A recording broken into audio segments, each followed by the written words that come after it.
Jelly বেগমে কৈছে মাৰিলে বুলি কৈছে, ফজলা মাৰিলে বুলি কৈছে তেনেকৈ আৰু তাৰপিছত হঠাৎ এনেকৈ চালোঁ যে তেওঁৰ ইখন পেটে আৰু তেজ ওলাই আহিছে।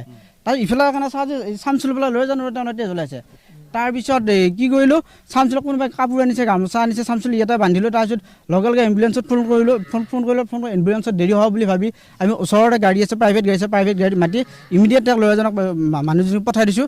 তাৰপিছত ফজলত আমি ইয়াতে চাওঁ যে কোনে মাৰিলে, কি ফজলাৰ নামটো যিহেতু লৈছে জেলিমা বেগমে, ফজলি চাওঁ যে ফজল আজিলে সেই মুহূৰ্তত মানে তেওঁ নাইকিয়া হৈ গ'ল, ক'ত গ'ল গৈছে নাপালোঁ। তাৰপিছত প্ৰশাসনৰ অফিচাৰক আকৌ ফোন কৰি জনালোঁ, ছাৰ এনেকুৱা ঘটনা হৈ গ'ল, আপোনাক ফোন কৰাৰ পিছত লগে লগে 5 মিনিট পিছত লগে লগে অফিচাৰ তেওঁলোকৰ গোটেইখিনি মানুহ আহিছে, এইফালে ইয়াতে তদন্ত কৰি পেলাই এওঁলোকৰ ঘৰৰ মানুহ কেইজনমান পাইছে, পাই পেলাই গোটেইখিনি তেওঁ লৈ গৈছে।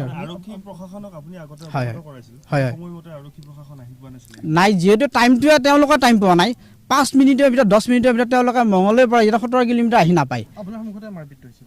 আমি দুপক্ষৰ মাজত মই সোমাই আছোঁ, ওচৰতে ওচৰ চুবুৰীয়া মানুহ 2-4জন আছে, কেইজনমান আছে, মোটামুটি 15-20জন মান আছে।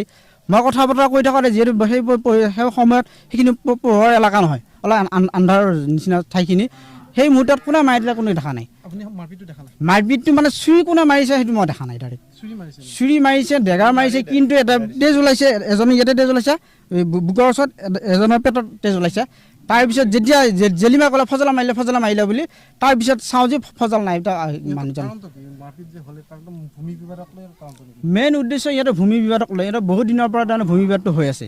ভূমি বিবাদৰ মাটিৰ হৈ থাকে সমস্যা হৈছে, ৰাস্তাটোক লৈ পেলাই ইয়াতে গণ্ডগোলটো হৈ থাকে। মানে ৰাস্তাটোক লৈ মেইন উদ্দেশ্য সিহঁতৰ গণ্ডগোল সেইটোৱে আৰু ৰাজহুৱা পথ সেইটো।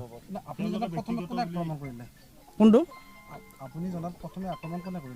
নাই মই জনাত এতিয়া ৰমান আলীৰ পক্ষ বুলিয়ে লৈছোঁ মই, আৰু ৰমান আলীৰ পক্ষ যিফালৰ মানুহ আছিল, ৰমান আলী এওঁলোকৰ বিপদবাদী যিয়ে এওঁলোকৰ লগত গণ্ডগোল লাগি আছে, আৰু আগৰ পৰাই লাগিছে, কালিও লাগিছে বাৰু। মাটিৰ মেইন মালিক আৰু গণ্ডগোল কৰা মালিক ৰমানৰ পক্ষৰ ফালৰ পৰাই কোনোবা এজনে মাৰি দিলে হঠাৎ। তেতিয়া জেলিয়া কৈছে যে নাম ধৰি কৈছে, ডাইৰেক্টলি কৈছে ফজলা মাৰিলে বুলি। সিংহে ক'লে নেকি চাউল ল'লে তেজ দেখা পাই কি সিহঁতৰ ওচৰত আহিলোঁ। ৰমান আলী হ'ল এই শহুৰাক, ফজল হ'ল এই ৰমানৰ এই জোঁৱাই। ফজলে গাঁৱতে তেনেকুৱা কাম বন কৰি ঘূৰি ফুৰে, কাঠৰ কিবা কাম বন কৰে।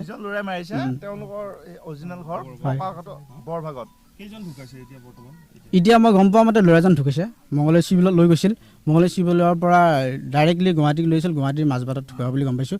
আৰু ছোৱালীজনী এতিয়া এইমছত আছে নেকি, ছোৱালীজনী এইমছত, মানে ছোৱালীজনী জেলিমা বেগম এই চামচুলকৰ এই বাইদেউ, ডাঙৰ বাইদেউ। দুজনে আমি গোটেইবিলাক একেলগে আছে, দুজনকে মাৰিছে, যোনে মাৰিছে দুজনকে মাৰিছে। আৰু কিন্তু কেনেকৈ মাৰিলে সেইটো বস্তু চকুত পৰা নাই, কিন্তু নাম লৈছে জেলিমা বেগমে, ফজল আলীয়ে মাৰিলে বুলি।